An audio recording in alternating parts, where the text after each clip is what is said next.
Our voices, our views.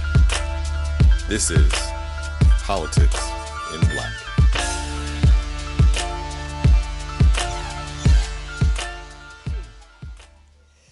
What's happening, family? It's been a long 2 weeks. It's been a long 2 weeks. A lot has happened in 2 weeks. But we are back. It's the second Sunday, and we are live for another episode of Politics in Black. Yes, brought to you once again by ADOS Los Angeles. And so I'm once again only one half of your hosting team. My name is Chad Brown. Seated across from me, one of Brooklyn's finest, Friday Living in Joe. LA though. Friday Joe. I'm a transplant for real. I've been here a long time. What's up, family? So Friday, I always say I'm excited, but I'm excited once again for this show because what we're going to do today is we're going to dig into, one of the cases that really was a lightning rod for the civil rights movement. For me as a young boy in Mississippi, it was a cautionary tale of the vestiges of Jim Crow and how you had to behave to a certain extent in the South. So we're going to dig into that case of Emmett Till that I'm sure our audience already is very aware of. And then for the second segment, we're going to have an extravaganza of ADOS leadership coming in, talking about how we need to fix HR 40. That's a topic that we've covered on this show before. But we're going to get it in with national leadership in the ADOS movement, activists on the ground, those folks who are doing the work in their local community. So this is another hot one, Friday. How you feeling? I'm ready to go. Look, we have with us today Mr. Keith A. Beauchamp. And Keith was born 1972, a 70s soul brother, an American filmmaker based out of Brooklyn, New York, who has investigated the murder of Emmett Till. 50 years after Till's death in 1955, Beauchamp's research eventually led him to create the documentary film The Untold Story of Emmett Lewis Till and the reopening of the case by the United States Department of Justice in May 2004. The film Till has since gone into production, and Beauchamp is the former executive producer and host of Discovery's award-winning crime reality series, The Injustice Files, and currently is the producer of the upcoming feature film Till, which is being co-produced by Fred Zolo, Whoopi Goldberg, and Barbara Broccoli. He is a frequent lecturer at colleges and universities. Let's welcome Keith to the show. Welcome, Keith, to Politics in Black. Hello, thank you for having me. Thank you for joining us today and giving us some of your time. I'm excited to talk to you. We talked a little bit in leading up to this, and you've just got a lot to share with us. So we're gonna get right to it here, if you don't mind. Oh, let's go ahead. Let's go. So part of what we talked about, Keith, is you've really made it your life's work to study the case of Emmett Till and that tragic lynching that occurred in Money, Mississippi. So if you would, I know our audience is familiar with Emmett Till and what occurred, but can you just set the facts of the case and the background of the case up for us that led up to this tragedy? Well, the year was 1955. The day was August 28th. The place was the Delta of Money, Mississippi. The case that has shocked and, of course, baffled people for generations, over 6 generations in a sense. Emmett Till went down to the Mississippi Delta to visit his southern relatives. Within a week's time, Emmett is taken and abducted from his great uncle's home for allegedly whistling at a white woman in Mississippi. 2 men were soon arrested, later acquitted in a court of law by an all-white, all-male jury. 4 months after this dreadful crime, Roy Bryant, J.W. Malum, would confess to the murder of Emmett Lewis Till to a reporter by the name of William Bradley Huey. Of course, this sent shockwaves across the country. Many felt that it would cause a change that we're currently still fighting for. So in a nutshell, that's the case. Yeah. I'm not sure if you want me to carry on to go into how I got involved, but I think it's very important for people to understand, because Brother Chad, you mentioned, this was a story that was told to you as a young black male growing up in Mississippi. Well, I'm from Baton Rouge, Louisiana originally. And at the age of 10, I was in my parents' study, and I came across a Jet magazine that told the story of Emmett Till. Mm-hmm. I opened the pages up. On one side of the page, there's this angelic face of this young little boy, sort of mirror image of myself at that time. And on the other side of this page, there was this horrific face of this monster. I was sitting there with my mouth open. My parents just so happened to walk by the study. My mother looked at me and she saw that I had this strange look on my face. She walks in and she looks over my shoulder and she finds out that I'm looking at the photograph of Emmett Till. I remember that Jet. I remember that Jet magazine very vividly. Yes, sir. Absolutely. Yes, sir. I can recall my mother looking at me in my eyes and looking to my father's eyes. And they both said at that time, we need to tell him the story. So throughout my life, the name Emmett Till kept resurfacing. When I got into high school, I was interracially dating. The first thing my parents would tell me before I left the house at night was, don't let what happened to Emmett Till happen to you. Absolutely. So it I've heard became about this that. educational tool to keep me aware of the racism, of course, that still lurks in society today. And So, as you said, Brother Chad, this is not a story that's so unique to me. It's unique to many African American men, in particular throughout the South. so the challenge for us is we often talk about our black young men and the talk. This sounds like another talk that we don't as often hear about. What can Sister happen? Friday, I can't really hear you. Ooh. I don't know what happened to the sound. Can you hear us, Keith? You got us? I can hear you now. Okay. I can hear you Okay. now. I was saying we often talk about the talk, our black young men, the talk as it relates to law enforcement. This talk is a little different. Yeah, it is. I mean, most African American men, if I may speak for us in a sense, a lot of us, when we reach puberty, we hear this story. And, it's one that is often taught, not just in my generations, but generations before us. Because as you said in the beginning, I mean, this story impacted so many. Started a great migration out of the South. Yeah. Many African American families left the South because of the murder of Emmett Till, Absolutely. and in particular in Mississippi as well. And so this is something that is continuing to be told. Unfortunately, for generations, we haven't truly fully told the story. But now we're at a place in society today with all that has happened. People are yearning to hear the true story of Emmett Till. Absolutely. And talking about that true story, Keith, I'd like to dig into some of the details of the story because you gave us the overview, but there's a lot of detail there that I think doesn't get discussed a lot. So first, let's talk about Money, Mississippi in 1955. Let's talk about the environment of Money, Mississippi. And as I understand it, Money, Mississippi was a cotton town, right? So it's actually, it was considered the cotton capital of the world Absolutely. at one time.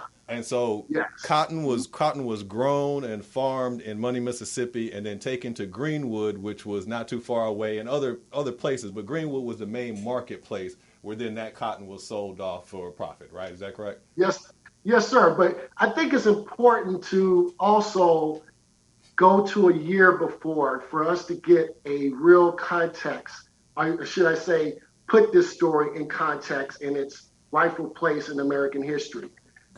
1954 was Brown versus Board of Education. Yep. We won that landmark decision. It was the biggest landmark decision won by the NAACP at that time. What came out of Brown versus Board of Education was the formation of the Citizens Council. This was the uptown, they call them the uptown Klan in a sense. And these folks was out there fighting against integration and misogyny and all these different things they were fighting against, as well as voters registration.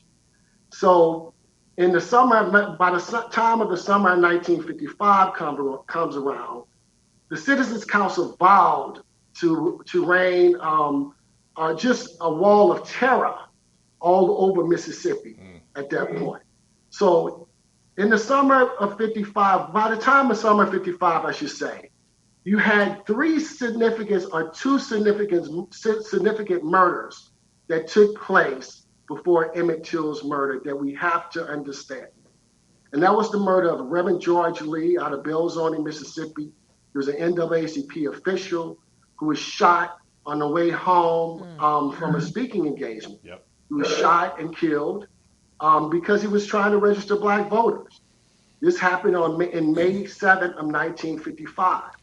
Then you had the murder of Lamar Smith that happens on August 13th, 1955 in Brookhaven, Mississippi. Lamar Smith, NAACP member, World War I vet, trying to register black voters, shot on the courthouse lawn in broad daylight in front of about 100 people. 2 men was arrested, or 3 men was arrested, I should say. No one was ever fully charged or convicted for the crime. So Emmett, this is the atmosphere Emmett Till is walking into, because at the time, Mississippi was known to be the free state, which meant that anything that takes place and transpires in the state of Mississippi, as well as in the Delta, no outside could come in to intervene.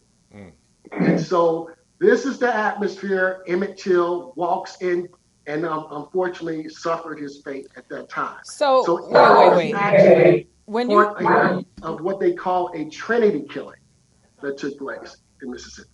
So when you say free state, that doesn't necessarily mean free for ADOS black folks. No. No, not at all. It was free as in we can do what we will in this here free state of Mississippi. Wow. So the Emmett Till story has sat with us over generations at this point. With the resurfacing of information that you were able to participate in, you founded the Till Freedom Come Productions Company that has devoted itself to socially significant projects. The investigation opens up, I think it says here in 2004 or 5, and then the FBI gets involved, and then nothing. We still haven't had justice to this day. So could you talk to us a little bit about that process and the deference of justice that we're seeing here? Absolutely. Well, the documentary you spoke of earlier, The Untold Story of Emmett Lewis Till, was released in theaters in 2005. Mm-hmm. It was a 9-year investigation. And the reason why it took me so long to produce that film is because it started off as a feature film first. And I was forced to do the documentary to get the information out in time so we could use the documentary as a stepping stone to get the case reopened. In 1995, I met Mother Mobley, Emmett Till's mother, Mrs. Mamie Till Mobley, and she put me under her wing, and we worked together until her unfortunate passing in 2003. And so the whole mission of the documentary that we set forth was to use that as a stepping stone to get the case reopened. So that eventually happened. I was behind the scenes talking to federal and state authorities while I was producing the documentary. The documentary was actually done in 2002. I never released it until 2005 because I didn't want to hurt the investigation. What I discovered on my journey, I discovered it was up to 14 people involved with the kidnapping and murder of Emmett Till. Not just the 2 white men that we know of. 5 of the people that I was able to identify was African-American men who we believe were forced to participate. Absolutely. That's what prompted the Justice Department to reopen the case in 2004, as well as other evidence that I brought forward about Carolyn Bryant Dunham, who's the white woman Emmett Till whistled at. She was someone that we were looking at to hopefully prosecute on accessory to the murder charge. Now, I want to talk about that infamous whistle for just a second, because one of the things that I was not aware of until I watched the Untold Story of Emmett Lewis Till, that he had a speech impediment. So Mamie Mobley, Mother Till, she worked with him and in management of his speech impediment, taught him to whistle to calm his speech in certain instances, under stress situations or when he was struggling with a word, etc. And so I've heard some of the potential witnesses there say that is possibly what happened, is that in the course of trying to calm his speech, he let out a whistle. So what is your take on the infamous wolf whistle? Well, the thing is, and I'm glad you asked that question, because this is some of the misinformation I've been trying to clear up for over the years. Mother Mobley, in fact, taught her son how to whistle out certain words. He had problems saying his B words and the B and P words. All right. On this day, unfortunately, he actually did wolf whistle. Okay. The witnesses that you've seen in the film, the reason why it was told in that manner is because I wanted the people who lived this story to tell their own story. And so these were the relatives of Emmett Till, the cousins that Emmett Till visited in 1955, who told their stories in my film. And yes, you may have heard them say he did in fact whistle, and that is true. Unfortunately, at the time, Mother Mobley was finding her own way to grieve, and she spoke out about it. And this was, she assumed, took place when her son went into the store to purchase bubble gum. In 2002, I was able to bring everyone together, all the witnesses. She realized that in fact, the whistle. Okay. So the whistle took place. It was a popular thing that was being done among kids at that time. It was 1955, as you can possibly imagine, in Chicago. All these men was going around whistling at women because there was a popular cartoon at that time, and I think it was called the Woofing cartoon, that actually showed a wolf whistling. Yeah. And so this became popular among young kids because TV in 1955 was like the gaming systems that we have today with young people. So a lot of young people would imitate television, and that was some of the things that Emmett did. Yeah. And unfortunately, he whistled at Carolyn Bryant, and it cost him his life. And let's talk about that fateful night, August 28th, 1955. So Roy Bryant and J.W. Millam, who is his brother-in-law, and Roy Bryant's the husband of Carol Bryant, they show up at Emmett Till's uncle's Moses's house where he's staying. And from what I saw, Millam, who was also called Big John, has a 45 in one hand and a flashlight in the other, and he demands Emmett Till come outside. Emmett come outside? Is that kind of basically what happened here? Yeah, you got the gist of it. What he did was he and Roy Bryant went to the home to abduct Emmett Till. He knocked on the door, and of course Moses Wright opens the door, and he asks for the boy who did all the talk in Money, Mississippi. Okay. I'm saying this, I want you to remember the talk. I want you to remember that phrase because it's very important. So they go into the home, and of course they were able to abduct Emmett Till. And they bring Emmett Till outside the home, and they walk him towards the car. And there's a person in the car that they hold Emmett's face to, and they ask the person, "Is this the right boy?" And the answer was yes. Then they took him away. Okay. That person who was actually in the car identifying Emmett Till was Carolyn Bryant Dunn, who is still with us today, who has never served any time or had anything happen to her because of her involvement of the murder of Emmett Till. And as I heard you say, a few months after Roy Bryant and J.W. Millam were acquitted by an all-white, all-male jury, they actually confessed to killing Emmett Till in a Look magazine article that I read. And I read that confession, and I got to tell you, Keith, it doesn't match up with what is described as Mamie Mobley as a condition of her son's body. And I think there are big pieces left out of that confession. And even in it, they seemingly blame it on Emmett for being over-sexualized and kind of indignant to them as they terrorized him. Is that kind of what you pulled from that confession as well? Well, I'm glad you mentioned the confession. You did a lot of homework, brother. He always does. I tried to. I'm glad you're mentioning these things because these things are very important. This confession that I mentioned, and I shouldn't describe it as a confession. What I discovered through my investigation, this William Bradford Huey, who we've been putting on this pedestal for so long, a lot of the historians, and I'm a blame for that too, because I really didn't know his story until I came across information. And so what we do know is that William Bradford Huey, the $4,000 that was actually given to Roy Bryant and J.W. Millam for their story was actually compensation for a depiction agreement. He was trying to actually produce the film on Emmett Till, in 55, Wow. in 56, I should say. Wow. That film was shelved. And that was the only, well, in 55, that film was shelved. But the only reason why he went to them to get their story is because he wanted to tell the story of Emmett Till in feature film form. Mm-hmm. What was missing out of this so-called, if you want to call it a confession or interview, was the other man who was involved. He never mentioned any others, and that was because he was not able to secure their life rights. I And bet you he so wasn't. it's an interesting thing. My journey, this whole story has been wrapped around films, people trying to produce film. And so that's the unfortunate thing. Roy Bryan and J.W. Malum did tell their story, but unfortunately, the double jeopardy rule prevented them from being tried in the court of law twice.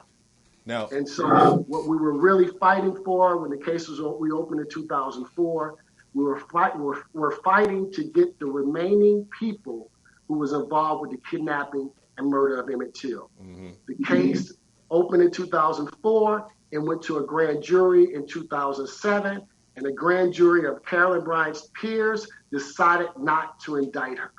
And that was the most frustrating part of my journey to get this case where it needed to be. Mother Mobley knew all the evidence I had on the case before she passed away, and we were fighting to get justice. And I know you made Mother Mobley a promise too that I see you still attempting to live up to bring justice to her son. I want to talk a little bit about that murder and that atrocity because I don't think people fully understand what occurred that night. And so, first of all, Emmett, when his body was discovered, the sheriff there in Money or Tallahatchie County wanted to immediately bury it, right? He was trying to immediately bury the evidence so no one else could see what had been done to this 14-year-old boy. And it was only based upon the efforts of Mother Mobley to fight, tooth and nail, I have to imagine, from Chicago, was she able to stop that burial in Mississippi and get her son's body sent back to Chicago, where obviously the famous funeral and hundreds of thousands of people were able to view his, desecrated body. So I want to talk a little bit because the injuries that Emmett Till sustained were left out of that confession. I heard Mother Mobley talk to it. Could you talk to us a little bit about what was done to this young child? Yeah, you folks are gonna hear it, and there's a article from back in the 50s that I posted some time ago, and I will repost it later today. But when I read the graphicness of it, it's disturbing. Keith? Emmett was abducted from his home, his great uncle's home in Leflore County, and he was then taken to Sunflower County, to Drew, Mississippi, to a tool shed. Mm-hmm. And the tool shed, the property where the tool shed was located, was actually being managed by Leslie Malum, who is J.W. Malum's brother. And so they go there, all the men, and they take him in a barn where they torture him for a period of time. And I guess they decide that they wanted to kill him. So they load him back on the truck. They drive him to Glendora, Mississippi, to the Black Bayou. And that is at that time they decide that they wanted to kill him. They end up shooting him in the head, and they make a decision that they needed something to hold his body down. And so they go to a nearby cotton gin where another man who was involved, and I'm going to just say these names for you, Elmer Kimball, which is another white man, a friend of theirs, who participated in the murder, who was never known in history books. He goes and gets a cotton gin fan that weighs about 70 pounds, as well as barbed wire. Yep. And he brings it back, and they tether Emmett's body to the barbed wire and to the cotton gin fan, and they toss his body into the Black Bayou. And 3 days later, his body surfaces and is found. And I listened to Mamie Mobley describe that first moment when she laid eyes on her son's mutilated body, and she says that his eyes were gorged out, His tongue had been choked out. His ears were missing. He had been castrated.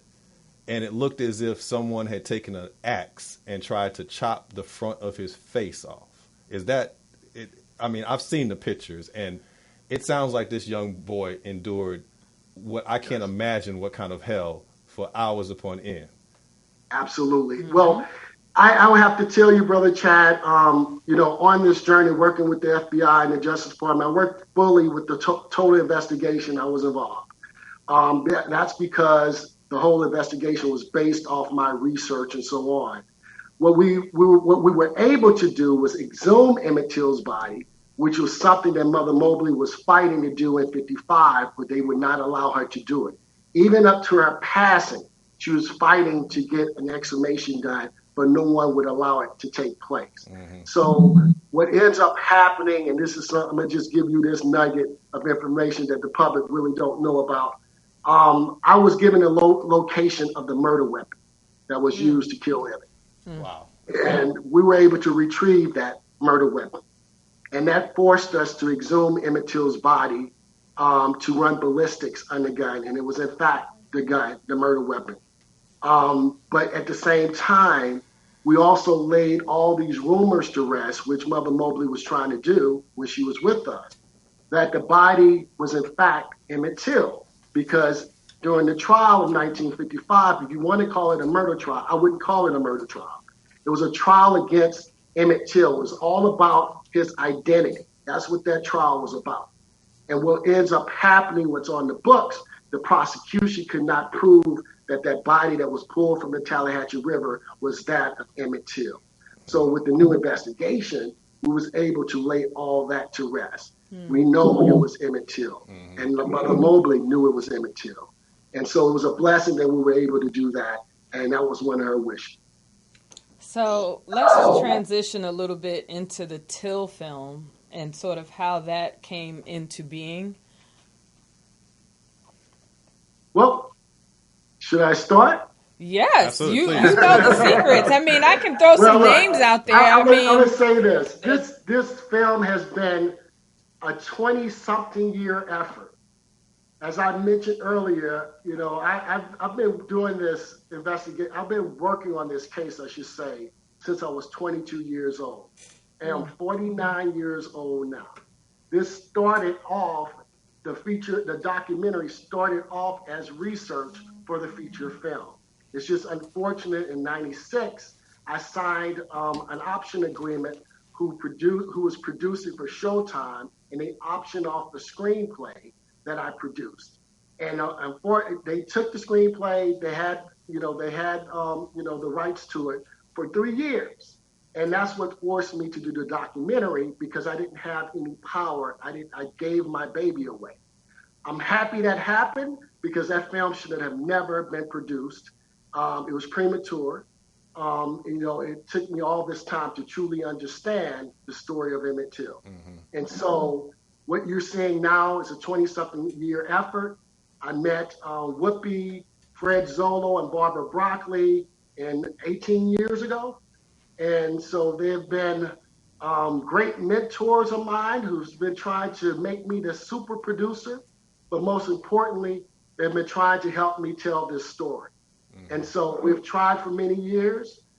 People have tried for over 60 years to get this story told on screen, but it never happened. And so all the planets have lined up for me at this point and allowed me to be in this position to tell the story finally. Absolutely. And this is something that was done with the wishes of Mother Mobley. I had her life rights, and as well as all the other witnesses' life rights to tell this story. Simeon Wright was a close friend of mine, the cousin of Emmett Till, who shared the bed with Emmett at the time of the abduction.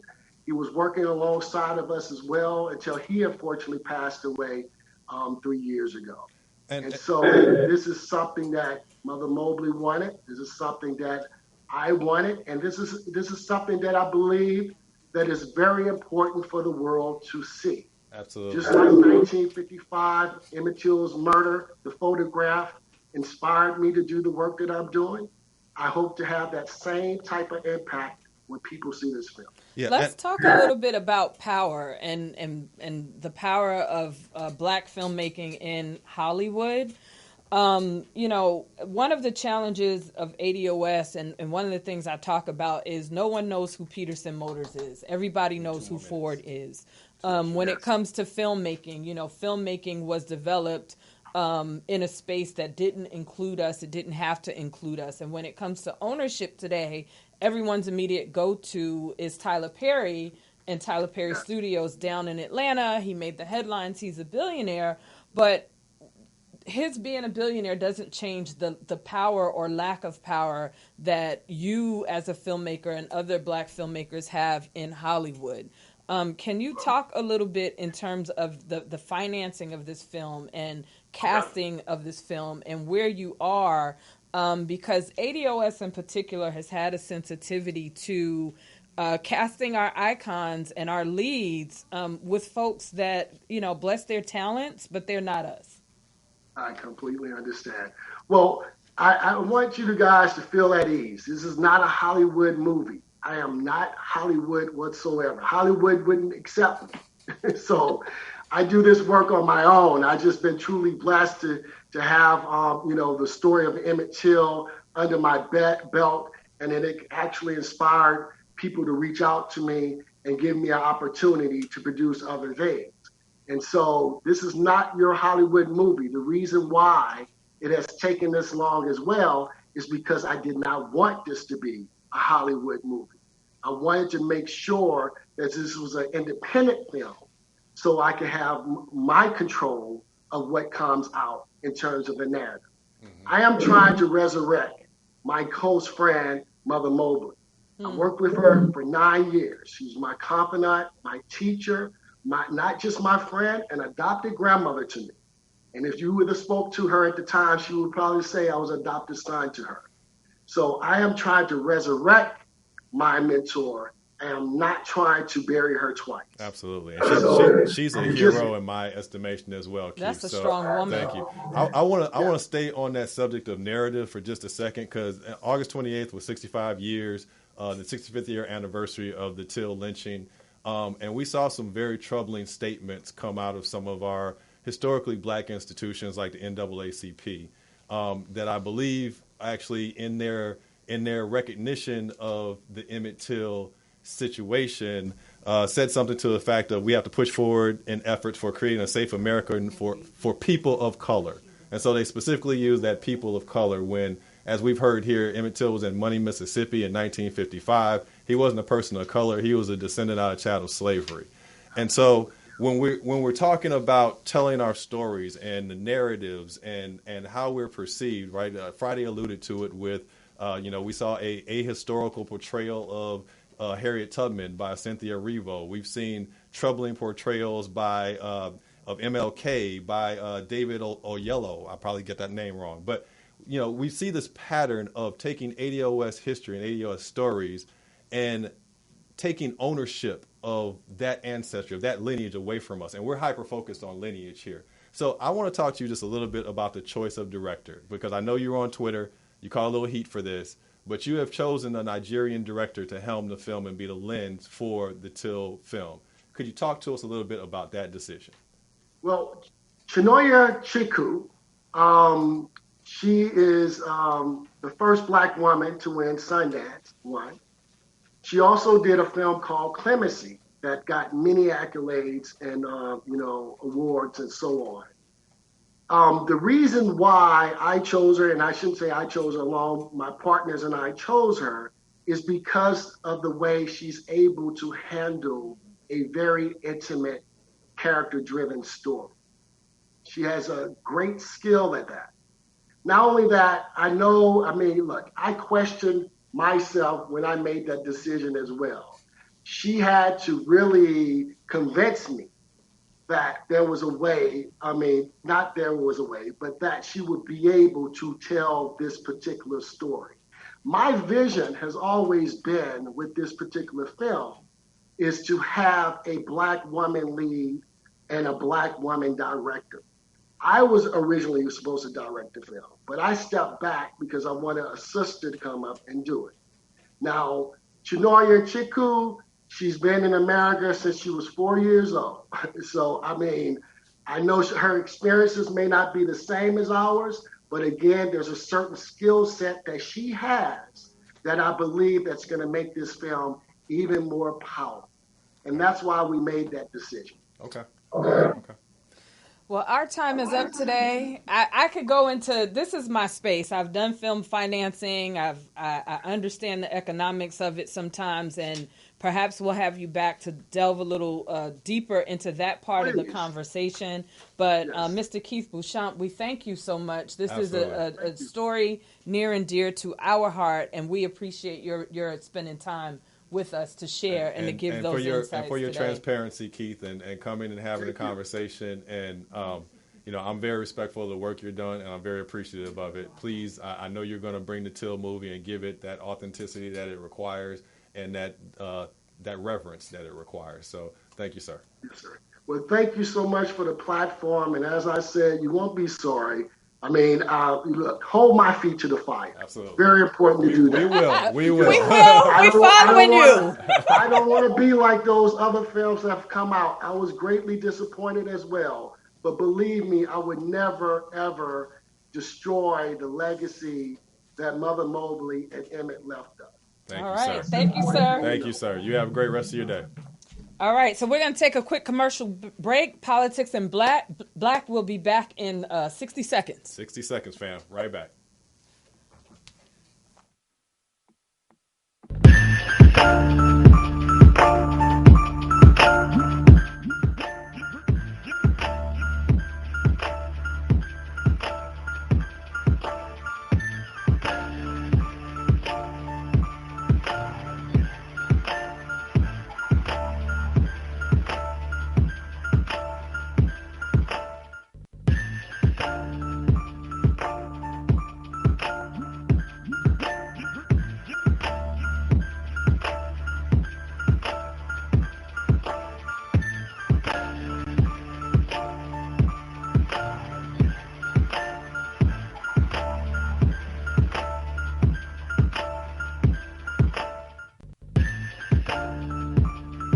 Hey, everybody.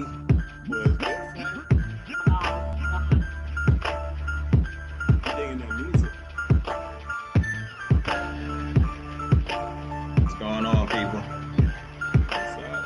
Kibo, what's happening?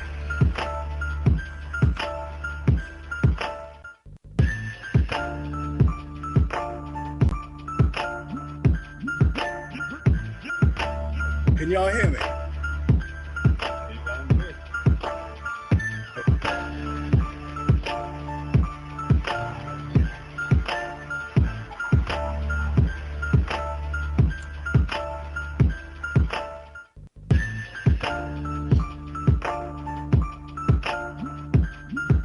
West Coast with it.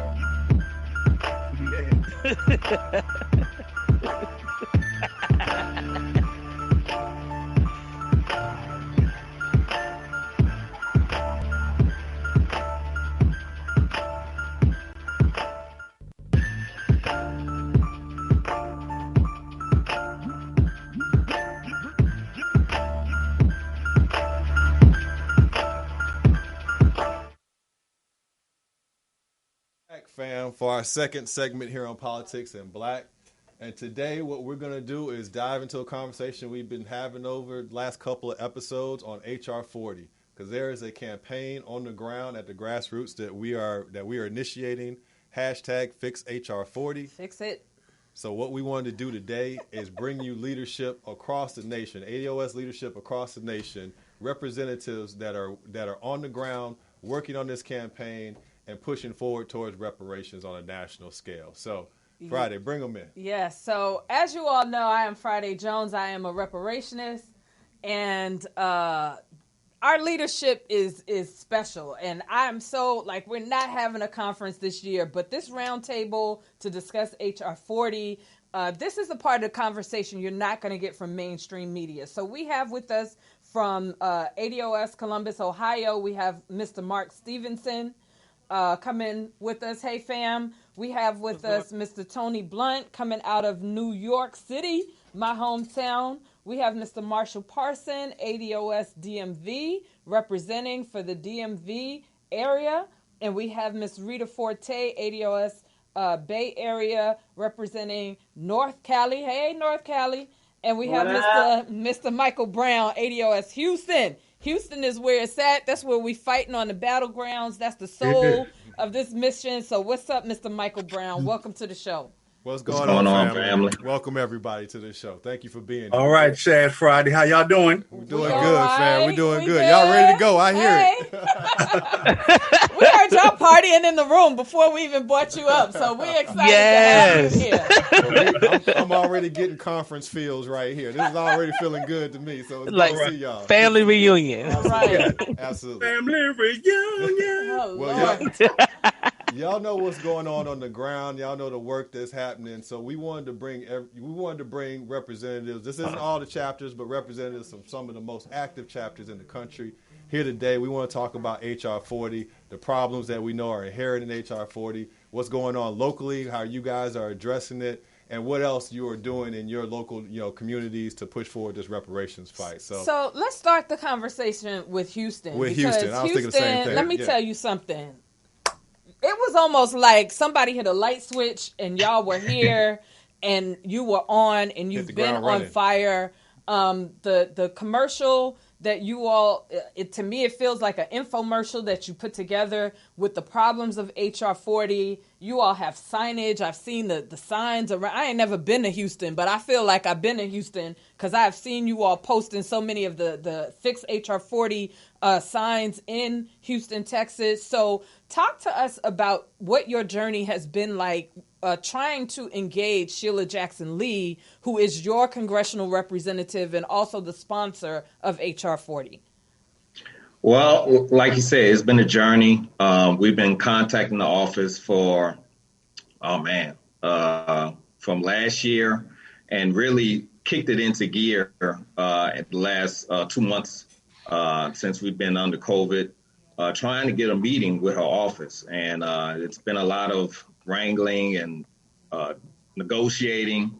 And so we decided as a group, and shout out to my team for coming up with the idea, the Edit HR4 advocacy group and the ADOS leadership. We decided we're going to put together a video to express what is needed in the bill, because sometimes when you just putting out something on social media, it doesn't really have the effect. But if you actually put people behind it now it starts to generate into a movement, and it's, you're really putting faces to our issues. And so we put the video together. Everybody was amped up about the project. The next phase is what you've seen on social media, that we're putting out signs now about editing HR 40, because it's really important for us to educate the community, because some of our people don't even know that the HR 40 exists and what it's about. So we need to be the first ones to tell them that, hey, this is what it's about and this is what it's not about. And these are the edits that we need to get it in there to make it actually a effective bill for us. So let me ask you a question, because we do our fair share of advocacy over here at ADOS LA. It's not uncommon in your first ask to meet with the legislator for them to give you like their chief of staff, or if there's a regional person from their office for your specific region. Have you all even passed sort of what I call that first phase of before you get to the official? We've been in discussions with our chief of staff, who is Glenn Rushing, but no confirmation of any firm meeting yet. But we're still trying, but we've been in conversations with them. I want to pivot to Mark in Ohio, because Mark, out of this collective group, you probably have the most experience organizing. Mark got that street game. Yeah, and you're pushing things. Mark got that grassroots you're pushing for things you. forward in Ohio and in your community. I want to get your perspective on HR 40 and the Fix HR 40 advocacy from through the Ohio lens, and what you see happening on the ground where you are. Well, thank y'all for having me. I will say that up here, we're still trying to get people to understand what HR 40 is, and to tie it into reparations in our community. I can tell you that one thing that has happened is that we see more people coming out supporting reparations. Ohio is that swing state, as people want to call it, but the people that live here, we would tell you that it's more red than it is blue. Mm-hmm. But the idea and the concept for reparations is taking toll, and back in July, the vice president of the chapter up here, she at a rally made a big case for reparations, and we've starting to see some support for it. Absolutely. So we also are working on a state level reparations style bill similar to what you all did out in California with AB 3121. We're starting to work on that here, so Ohio could tell this story and how it played a role, and the impression of Mark, slaves. Is that a bill that you guys are writing? So are you drafting legislation? Is that what's happening? Yes. Oh, okay. Yes. We have a team of people from all throughout the state of Ohio. We have some people from ADOS Akron. We have some people from ADOS Cleveland, ADOS Cincy, ADOS Dayton, and ADOS Columbus that are sitting on this bill. And we also have two people who actually ran for Congress. We have former Democratic candidate Morgan Harper, and so we have a little solid core group up here. So okay. And I want to switch gears for a minute because one of my favorite photos was the hearing on Juneteenth. Taken by Fawcett Media. That's one of my favorite. I think that picture one day will be... That's where Marshall was pushing his way up through. Yeah, that'll be like that iconic sort of photo. I think that over time will have staying power. So, Marshall, you were like in the hearings. You're in the room. You saw the hearings go down in real time. Unfortunately, Dr. Darity was not present, and his edits are the ones that we are really pushing change for and asking the black, what is that? CBC, Congressional Black Caucus. We're asking Sheila Jackson Lee. We're asking the judiciary to please pay attention to Darity's changes. Can you talk a little bit about seeing the bill sort of then and having gone through this sort of time and now the urgency, if you will, for the Fix HR 40 campaign? Well, first of all, thank y'all for having me on the panel today with this august body of ADOS leaders here. So happy to be here with y'all. Thank you for being here. Being there for Juneteenth and seeing where it is right now, I hate to say it, but our good sister Yvette Carnell had a great show one time about vanity politics.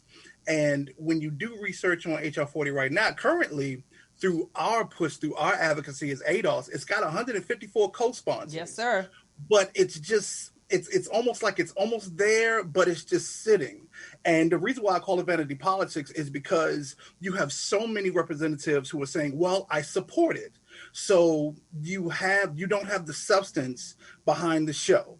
Yeah. So that's where it's becoming. So this is where our leadership is key. I want to salute ADOS Houston there. You all have really, with your advocacy, done so much to put a fire. As a matter of fact, we in the DMV on our webpage, ados-dmv.com, have a whole Fix HR 40 with the edits and who you need to contact through you all's leadership. Nice. Mm-hmm. Of course, the co-sponsor being Sheila Jackson Lee, but also you have Gerald Nedler out of New York. Tony, you may know him. He's headed the Judiciary Committee there. So what has to happen? I want to bring forth... you speak about timing. Right now, let's not forget that for the congressional calendar, we've only really got 3 weeks to really get some more heat behind it. So this is the beginning of the football season. So let me give you a football analogy. This is the real game, though. People don't know. They think the NFL is back, and the real game is here with HR 40. Yeah. Woo! Go ahead, sis. I feel you. We're really at the 2-minute warning right now. Yeah. Because for the rest of September, Congress, both the Senate and the House are in session. After the first week of October, you got 1 week of Senate, and then it's nothing. Now, you got people going out on campaigns, looking to get reelected and so forth. they're going to be shut down until after the election. So now is the prime time to get your chapters reinvigorated, remotivated to push for this. Because what's going to happen is the 117th Congress is coming in. Who knows if those same sponsors are going to be there to, facilitate any changes. Who knows if the same people who want the edits are going to be there to get those edits in. And it's so key. Those 6 edits really are the teeth of where this legislation needs to go. Yeah. So, like I said before, it has become vanity politics. It's something just, for the black vote, I'm supporting HR 40. Well, what are you doing about it? So that's where our advocacy has to come in. We got to push them over that limit. Yeah, it's just become kind of a rubber stamp for politicians to hide behind to a certain extent, right? Chad, absolutely. And so Tony, I want to come to you because I think you were there at that Juneteenth hearing as well. Yeah, Tony was there. Yeah, I saw the beard in the picture. I saw him pushing his way through the crowd. So Tony, look, man, we got AB 3121 out here. I heard Mark say they're drafting legislation in Ohio. You guys got a bill in New York, man, that it's more than problematic. I mean, look, we're ADOS, but I wore this shirt for a reason, because after we talk about New York, we're going to talk some things too. But your bill A3080A has some sponsors out of New York. Let's talk about what's going on in New York. Hop in here, Tell Tony. us what's happening there, Tony.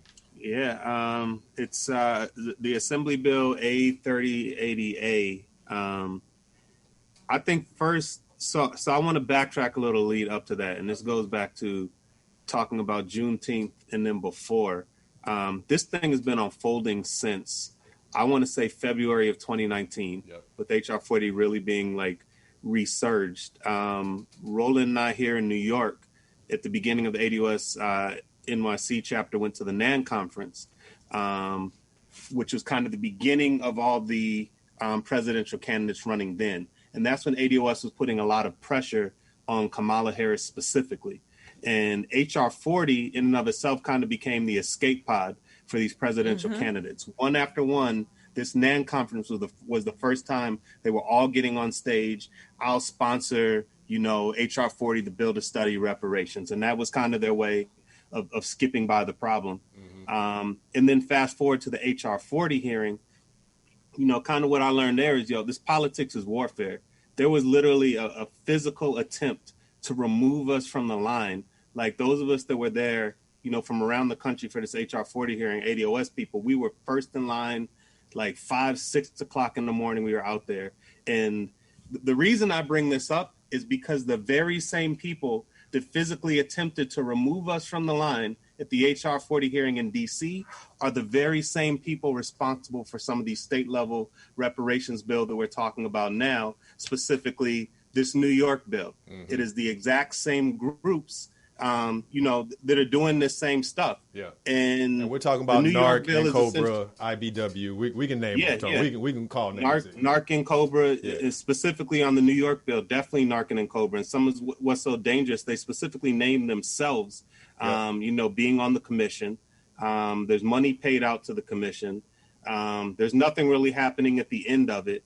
It's not really giving true support for a national reparations bill. It really has some of the same problems as the federal level reparations bill, but they're just able to get away with a little bit more on the New York side, or they're attempting to.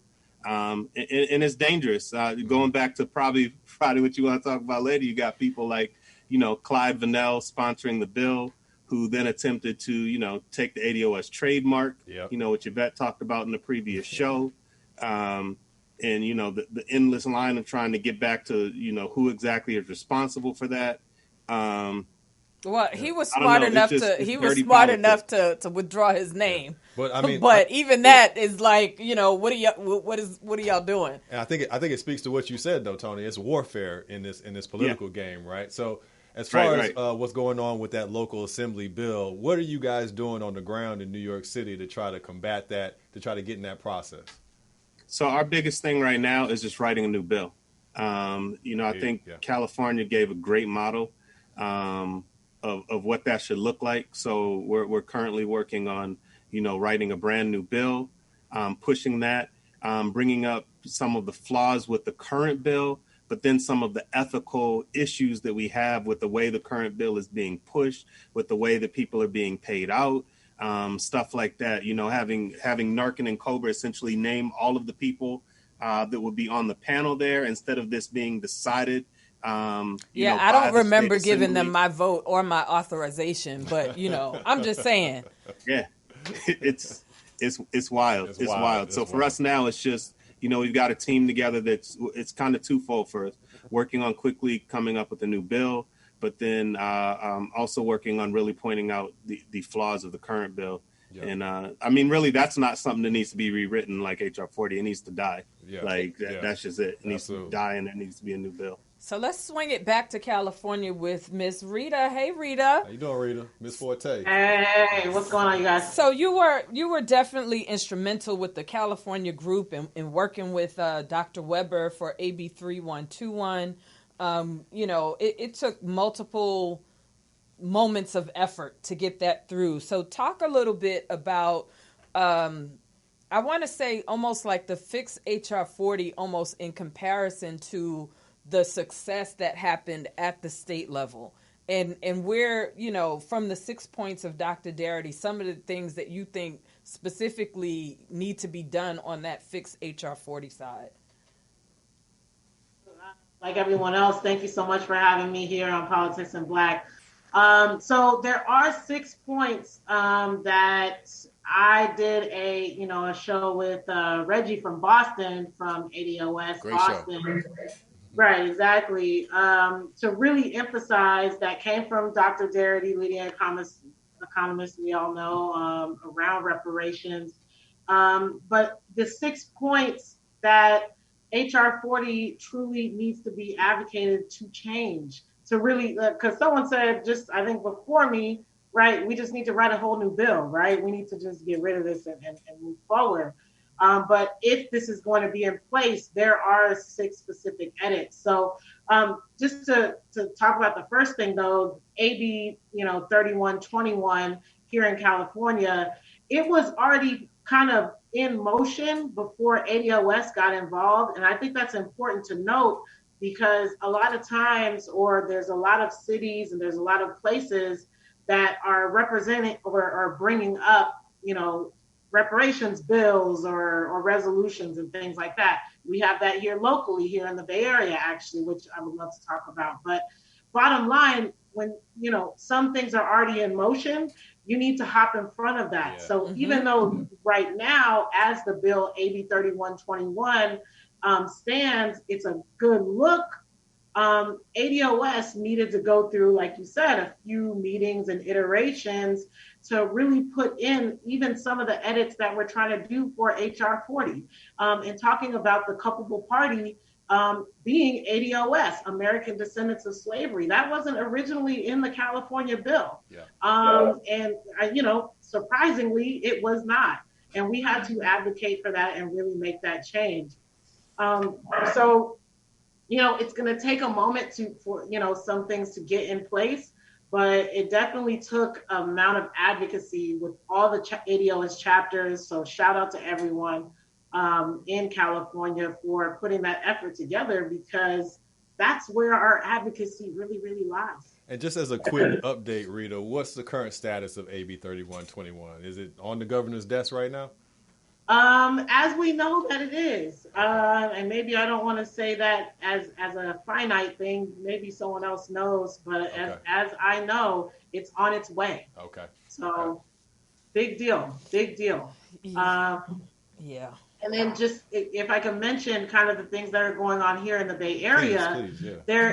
There was a resolution actually put forward for San Francisco County, a resolution for reparations for African Americans, of which we literally just had a meeting with the supervisor who put forth that resolution back in January, actually this past week. And there's, kind of the same thing there. It's not specifically for ADOS. There are other things that we're advocating for, but that is a major, major thing, in this HR 40 bill. and when things are put up locally too. So yeah. And I will say, with regards to some of what you talked about and the local effort, right? For us, okay, AB 3121 started out as a resolution, and then I want to say the waters changed, and the feeling in the country obviously changed behind Mr. Floyd's passing. And when the it wasn't that moved the shift, but we, having leadership that actually listens to you is important, Miss Sheila Jackson Lee.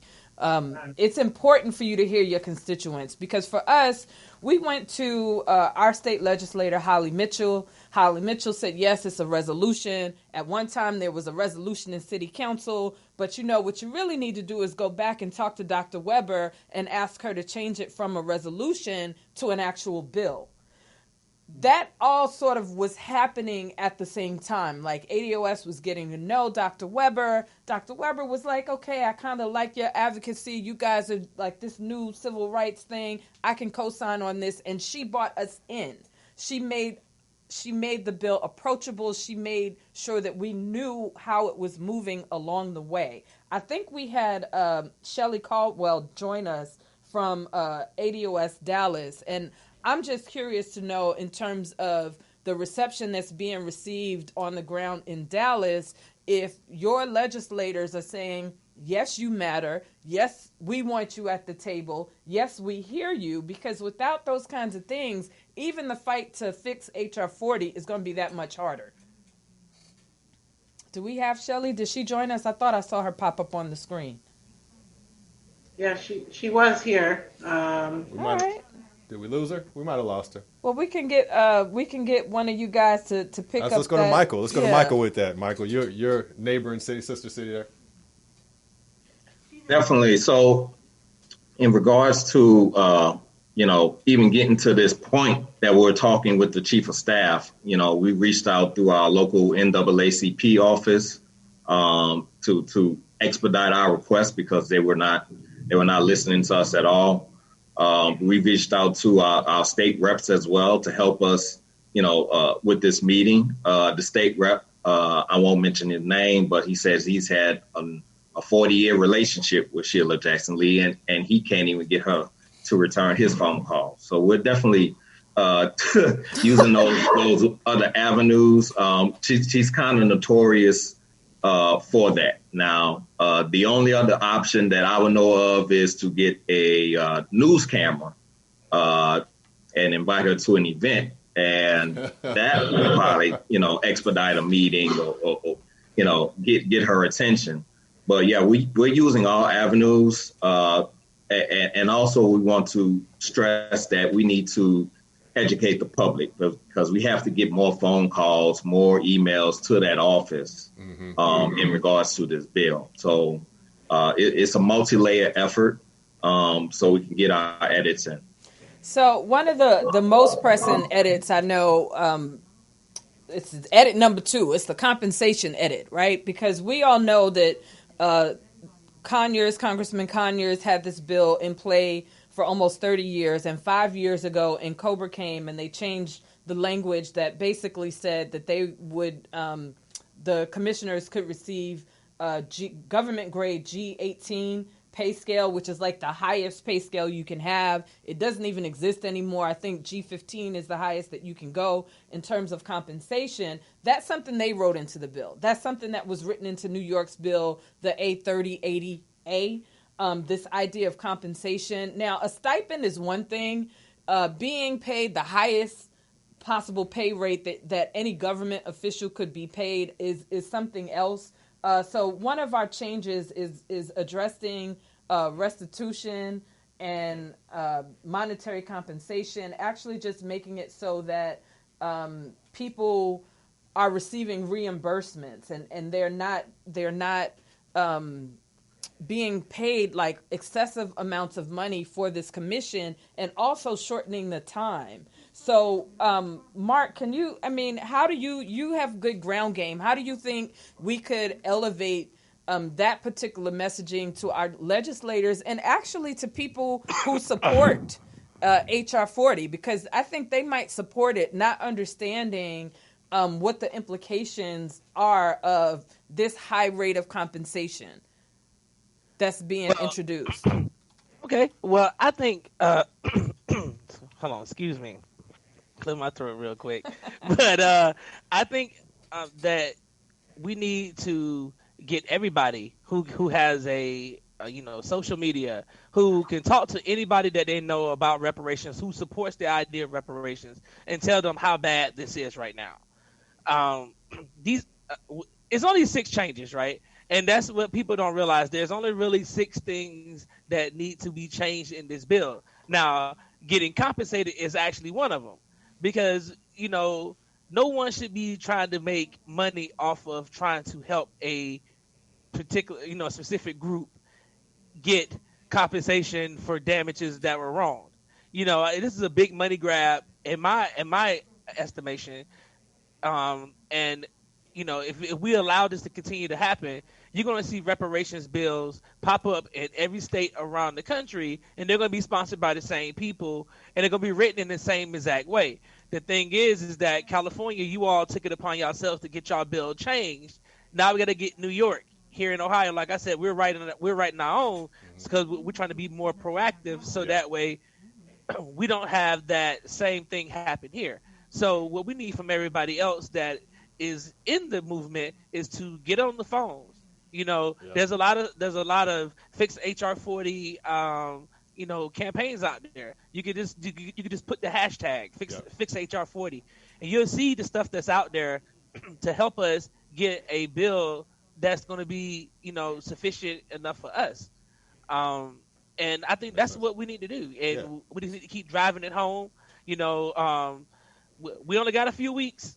We know that, and if you look at the bill, they've gotten more co-sponsors on it as of late. The last I checked, they were up to 154. I think the magic number was 150 before they would try to push it through. Mm-hmm. And they're going to use this as an election carrot. You're gonna start seeing people talk about this all over the country. So we got to get ahead of this and make sure that we tell everybody and inform our people. Yeah, using our reparations as a political football, right?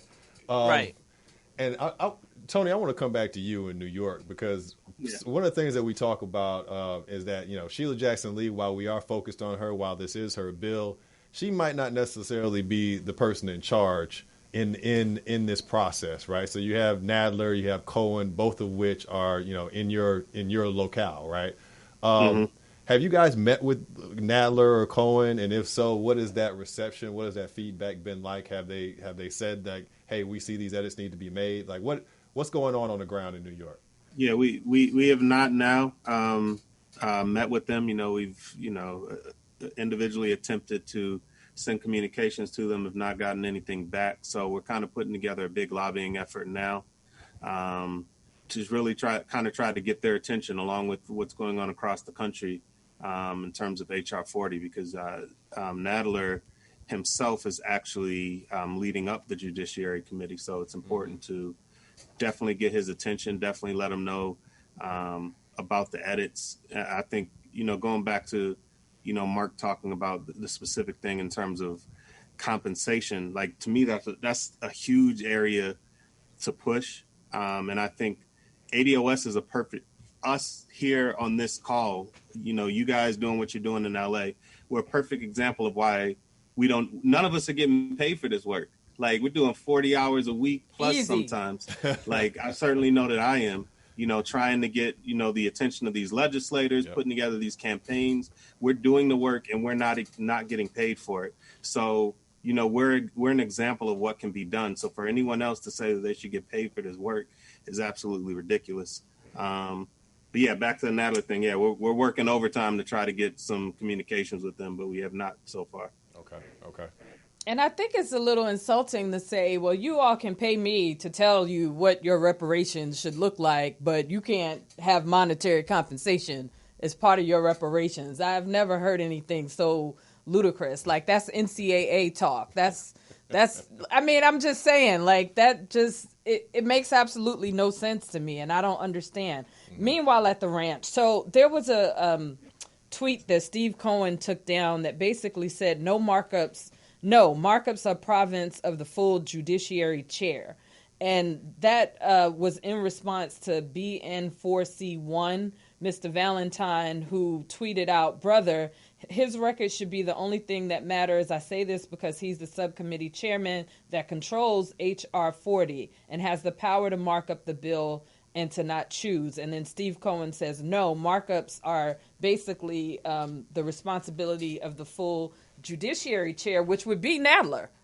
Like, he's the full chair. So Steve Cohen is the subcommittee chair. Nadler is the full chair. And so I think, I want to take it back to Marshall.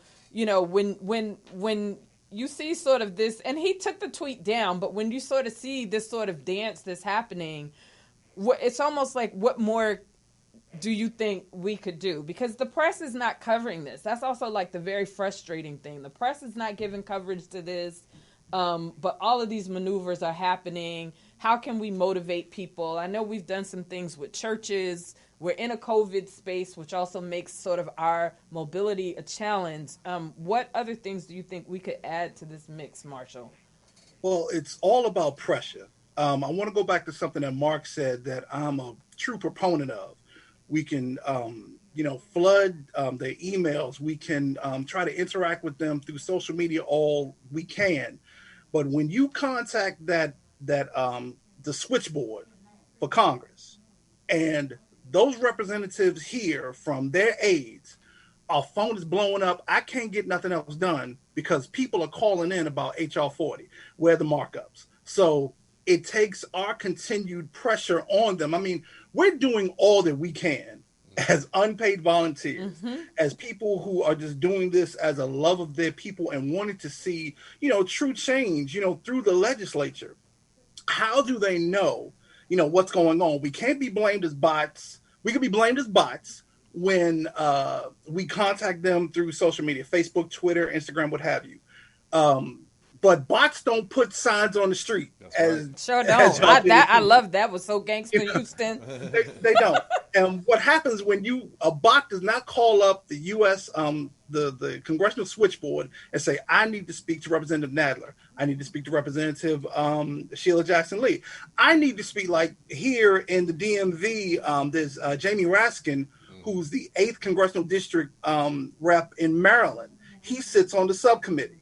So my job with my chapter is he's the closest person that we have any effect for HR 40 who can like really make change. So therefore we got my chapter has to be on the phone with him. My chapter has to continuously reach out to him and say, hey, you're on the subcommittee and you can make true change. What are you doing about it? So the pressure has to continue, even though it's thankless work. And sometimes we feel as though that we just can't do enough. We basically have to, if you can do all you can, others will see your effort. Yep. And therefore, you basically just have to continue the pressure. I'm about making those calling, because as I said before, if those aides, if the people who are answering those phones say, look, your constituents are up in arms about you not moving on HR 40, what are you going to do about it? This could mean votes. Because remember, like I said before, elections coming up November the 3rd, and we've only got a short time to really put the pressure on to get any change before the next Congress comes in. So even though we feel like, what more can we do? I mean, we're doing all that we can. We just have to continue with the current pressure, because it's like the old saying, a steady drip of water on a rock will create a hole. It'll crush it. And that's what we have to be, is that steady drip. That's right. That steady, drip of water. That's right. Why don't you go away? Well, we can't go away because you haven't made changes to the edit. If you make changes to the edit, if you meet with the people, we can we can make this thing really work. Yeah. So that's it's not an easy answer, but it's not a simple answer. It's not an easy answer, but it's one that I could just give you just off the top of my head. I couldn't agree with you more, Marshall. I think you nailed it. Like Yvette Carnell says, politicians respond to pressure. Right. So, yes, not applause. Let me share a quick story of applause as opposed to pressure. Please, so HR 40, people are coming out of the hearing, and Sheila Jackson Lee gets on the elevator. I got my shot to get on the elevator with my ADOS shirt and just shake her hand and say, hey, thank you for taking up the charge. This is necessary. We need this. She says, thank you, brother. She's Russian. Yep. So at least I gave her applause. Mm-hmm. Now she's running with NARC. She's running in Cobra. She's in cahoots, as they say, with CARICOM. You know, there's some connection there and so forth. So they're making changes and doing what they do behind our back. And the pressure isn't there. I mean, it's there from our side, but it just needs to be heightened. Yeah. And so we have to continue to educate our public. And for those of us who know, we have to continue with those calls, with those consistent emails. Like, we can't go away. Yeah. That's the key thing right now. We can't go away and just say, hey, I've done all I can. I'm tired. You know, I'm breathing heavy. What more can I do? You got to do more. There's no excuse, and there's no getting around it. It's a lifestyle now. You got to live this. Yeah, this is a lifestyle. You know, the unfortunate reality is and Cobra seems to have that political cachet that they've built up over the course of 20, 30 years of being involved in the reparations fight. But the reality is ADOS is grassroots and with the people. And you almost can't have one without the other. You can't have one without the other. And the fact that this bill is flawed, the fact that there are all these state initiatives that are coming up with the same language where in Cobra or NARC wants to actually control who gets appointed as commissioners and what that pay scale is, that's such an ethical issue that can't be ignored.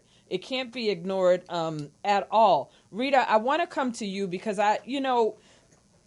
California is an interesting place, right? Sometimes the Republicans are like, yeah, we're with black people problems. And sometimes the Republicans are like, y'all will be all right. Like, it's a mixed bag of nuts out here. But is there some sort of national play that we can explore, do you think, Rita, with the Republicans and their position? Because obviously, what was his name? Congressman Mike Johnson inviting, I call him the underwear man. I don't even, his real name is almost irrelevant. Isn't but that the congressman that had the black son we still can't find? Isn't that same? Okay.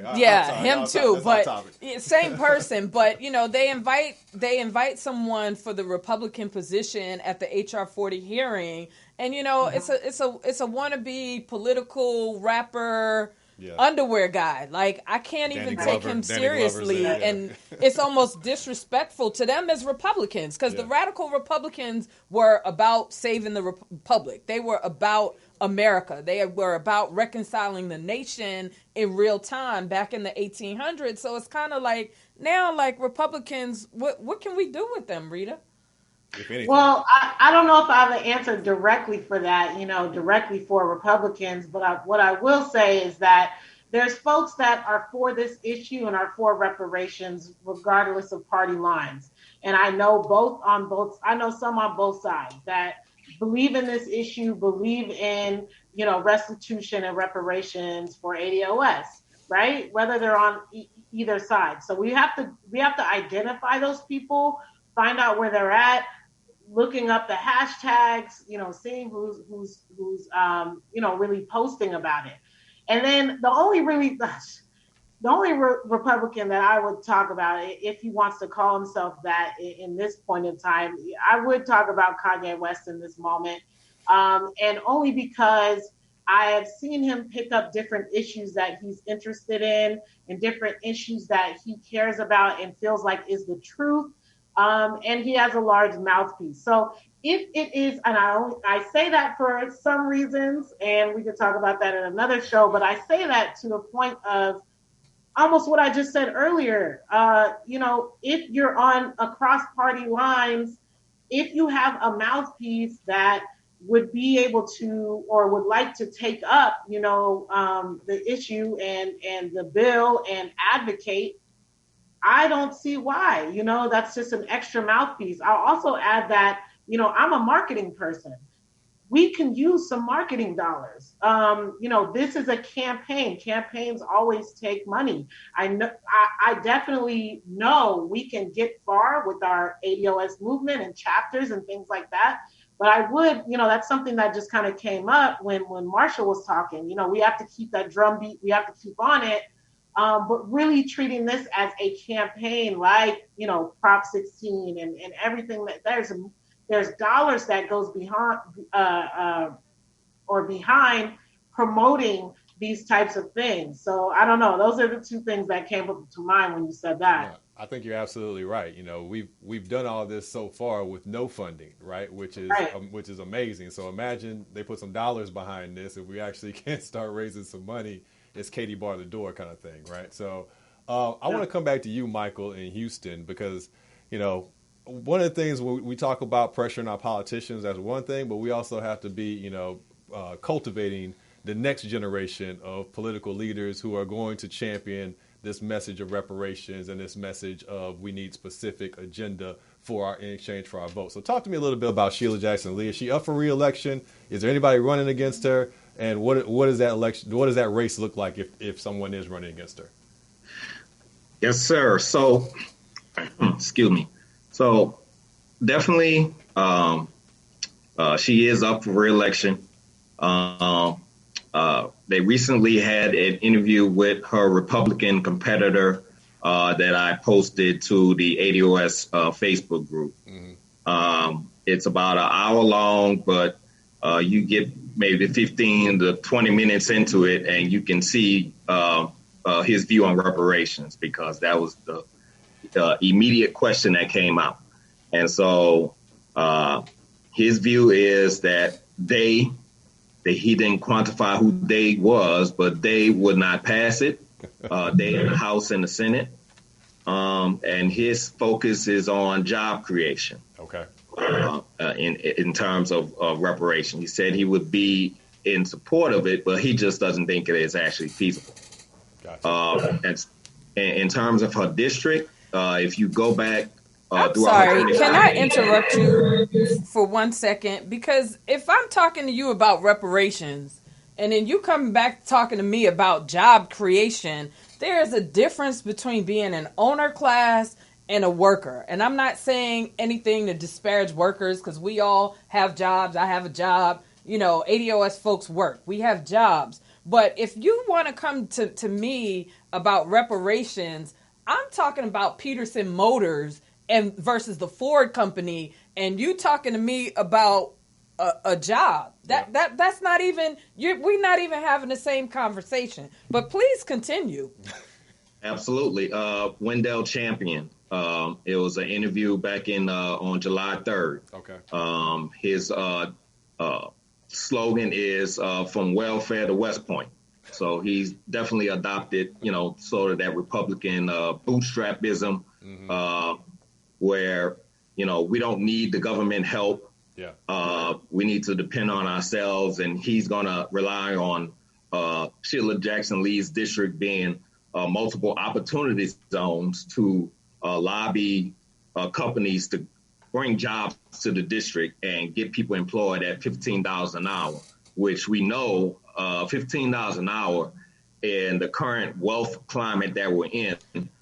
People are advocating for $15 an hour as a minimum wage. So that's not going to move the scale for anybody in Houston or around the nation. And so we really have to educate these politicians that are running against her about the seriousness of the moment of reparations, show them the data.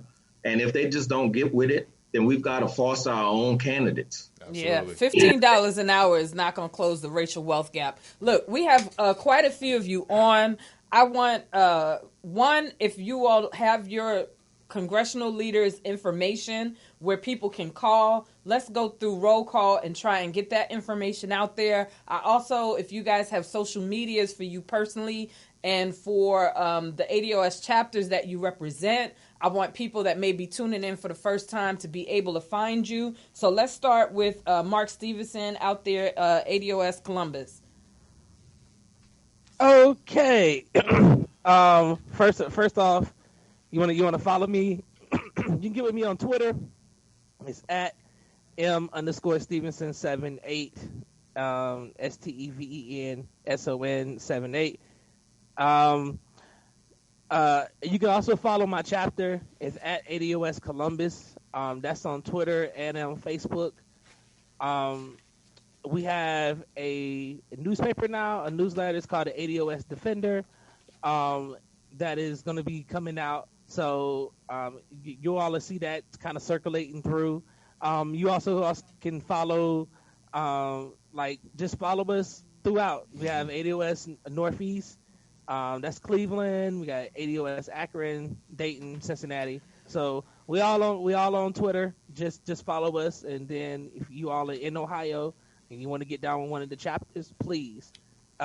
We need all the help we can get. And call out them congressional leaders. Who are your congressional people? So we got Marsha Fudge up in Cleveland. Marsha Fudge need phone calls, y'all. Who else, Mark? Marsha Fudge has not even signed on to HR 40 yet. She's not even. That's great. Call her and tell her it's messed up, and she should encourage other people to withdraw their co-sponsorship if we can't get these fixes in.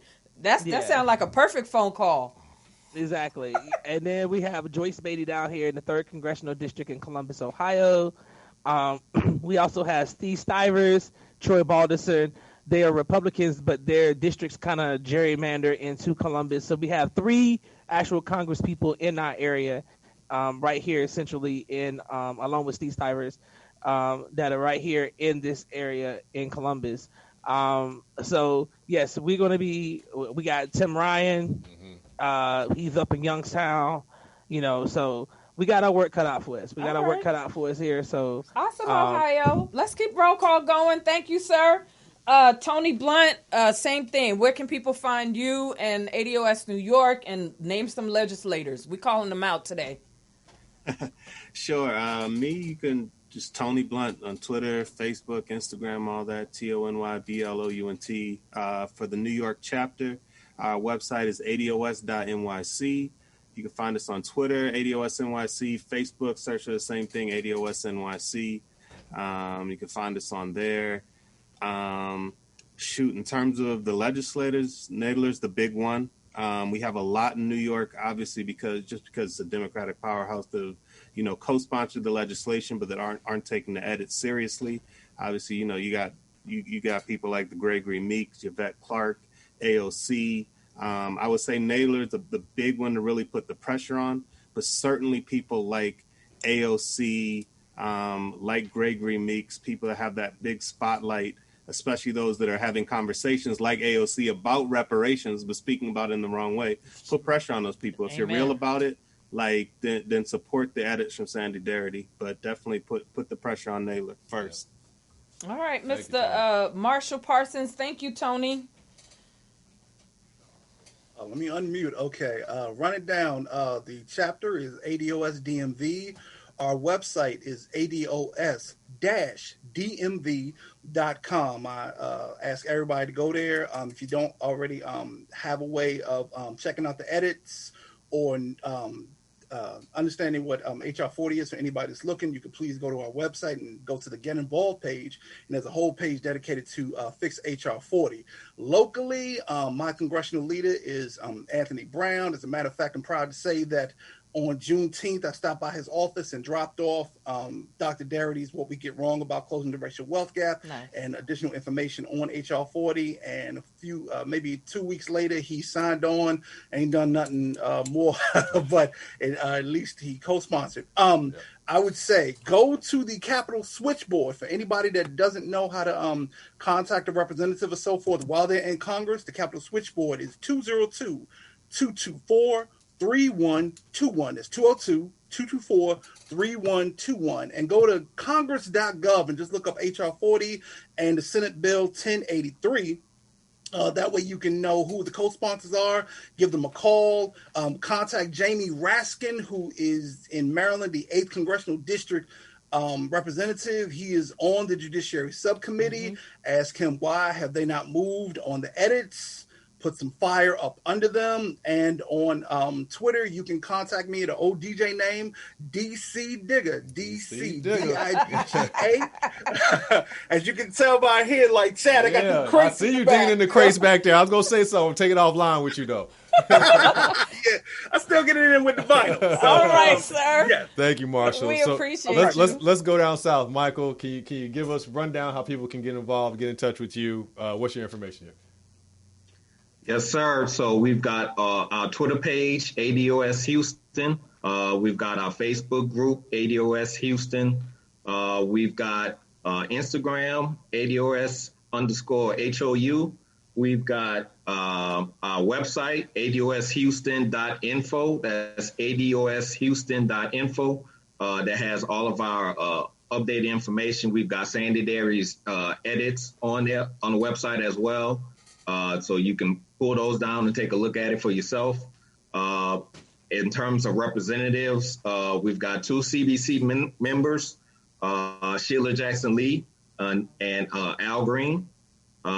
We've got a bunch of Republicans kind of sandwiched in between there. We've got Dan Crenshaw. We've got Pete Olson is in a district that I'm in, but he's retiring. So there may be a avenue there to get someone in there that can also be not only Democrat, but be pro-reparations. Yeah. If you want to reach out to Sheila Jackson Lee's office like we're doing, her number is area code 202-225-3816. I love that, Michael. Put it out there again. Put it out there one more time for the people. For the people. It is 202-225-3816. All right. All right. All right. And last but not least, we have Miss Rita Forte. Let us know how to reach you and your chapter and congressional folks. Absolutely. Thank you so much. So ADOS Bay Area, probably definitely the hottest chapter out there. Please look us up, ADOS Bay Area on Twitter. Also search the same thing for Facebook, ADOSBayArea@gmail.com. We have started putting out a newsletter. Big shout out to the whole ADOS Bay Area leadership team, putting in work and getting that information out. Our congressional folks are your favorite, Nancy Pelosi, Barbara Lee, and I would say there's a few more. The next notable would be Eric Swalwell, right? Who ran for president for a hot second as well, too. And he's on the judiciary, so perfect. What did you say? He's on the judiciary also. So we've only got like a minute or two left here, but one thing that I want to kind of go around the table and just get a couple of words from each of you about, as you heard Marshall say, we're in crunch time right now. The urgency is there. We've only got about 3 weeks. If I could just get a couple words from each of you on what do you feel we should do if we do not get the edits? So I'll start with you, Michael. Couple words. What do we do? And one word. It's all or nothing for me. Yeah. We either get the edits or we trash it. Mark? Either get the edits or we write our own bill. Marshall? Get the edits or trash it. Tony? Same thing. Edits or kill the bill. Rita, wrap us up. Trash it and write our own bill. There we have it. There you go. Fix HR 40, ADOS leadership around the nation. Thank you for being here. Thank you so much. Thank you. We didn't have a conference this year, but this gave me those feels. Like I said, I love seeing y'all. Thank you. Thank you. Thank you so much. That's what we're talking about right there. I want everyone to understand that the folks you just saw, these are grassroots activists. These are everyday people who got activated in this movement. As you heard, we're volunteers. No one's getting paid here. We're doing this because we love each other and we love our people. And what you saw there is a way to get involved. We are popping up chapters all across this country. Reach out to one of the chapter leaders you saw here or reach out to ADOS LA, ADOS California, and we'll get you connected if you want to do some work where you are in your local community. All right. I think we're out. It's been real. We are back on the 27th for our second show for the month. Yep. We hope you've learned. We hope you've grown. Thank you so much. And just one, before we leave, we have to mention that we have until the end of the month to fill out our census, everyone. Time is running out. We've got to get counted this year. We only get this opportunity every 10 years. This year, based upon census results, over $1.5 trillion will be allocated to different communities. We want to have our numbers accurately reflected. So please, please, fam, go today to www.2020census.gov and complete your census. If you are ADOS, if you are an American descendant of slavery, check the box for Black African American, write in American descendants of slavery. Let's get counted, y'all. All right. Next time. That's it. Peace, fam. Peace, fam.